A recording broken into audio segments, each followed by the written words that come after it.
अजितदादांना सत्तेत घेताना देश मोठा वाटला नाही का? सुषमा अंधारेंचा फडणवीसांना बोचरा सवाल. जामिनावर असलेले नवाब मलिक हे अजित पवार गटासोबत आल्यानंतर उपमुख्यमंत्री देवेंद्र फडणवीस यांनी अजित पवार यांना पत्र लिहित मलिक यांना विरोध केला.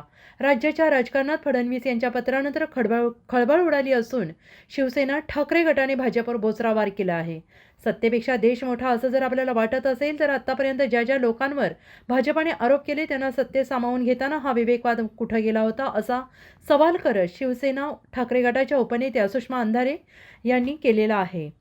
नवाब मलिक यांच्या अजितदादा गटाच्या सोबत येण्यावरून देवेंद्रजींनी एक पत्र दादांना लिहिल्याचे समजते, ज्यामध्ये त्यांनी अशा पद्धतीने त्यांना सामावून घेऊ नये असे सांगितले आहे. सगळ्यात गमतीदार भाग आहे, दिवसभरातल्या एकूण घडामोडी पाहता ज्या पद्धतीने देवेंद्रजी ट्रोल झालेले आहेत आणि महाराष्ट्राला ते पचन झालेलं नाही, त्यानंतर त्यांनाही उपरती झाली आहे.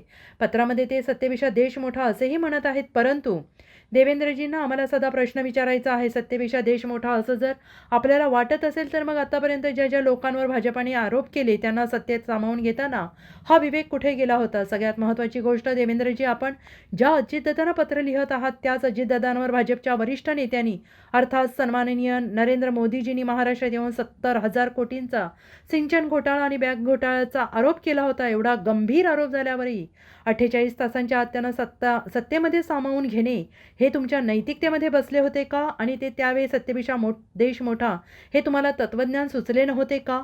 अजित पवार सत्तेत सामावून घेणे यांना सत्तेत सामावून घेणे चुकीचं आहे असे सांगणारे पत्र देवेंद्रजी आपण भाजपच्या कोणत्या नेत्याला लिहाल एवढा प्रश्न आहे.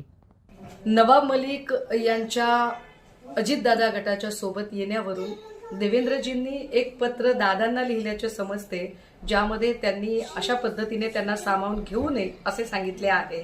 सगळ्याच गमतीदार भाग आहे, दिवसभरातल्या एकूण घडामोडी पाहता ज्या पद्धतीने देवेंद्रजी ट्रोल झालेले आहेत आणि महाराष्ट्राला ते पचन झालेलं नाही, त्यानंतर त्यांना ही उपरती आली आहे.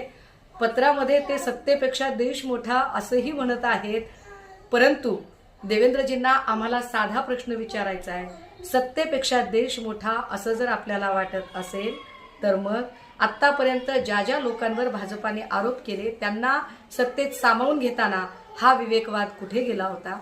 सगळ्यात महत्त्वाची गोष्ट, देवेंद्रजी आपण ज्या अजितदादांना पत्र लिहित आहात त्याच अजितदादांवर भाजपाच्या वरिष्ठ नेत्यांनी अर्थात सन्माननीय नरेंद्र मोदीजींनी महाराष्ट्रात येऊन 70,000 कोटीचा सिंचन घोटाळा आणि बँक घोटाळ्याचा आरोप केला होता.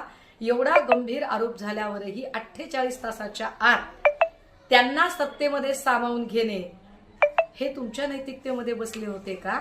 आणि त्यावेळेला सत्तेपेक्षा देश मोठा हे तुम्हाला तत्वज्ञान का सुचले नाही? अजितदादांना सत्तेत सामावून घेणे चुकीचे आहे असे सांगणारे पत्र देवेंद्रजी आपण भाजपच्या कोणत्या नेत्याला लिहाल एवढाच साधा प्रश्न आहे.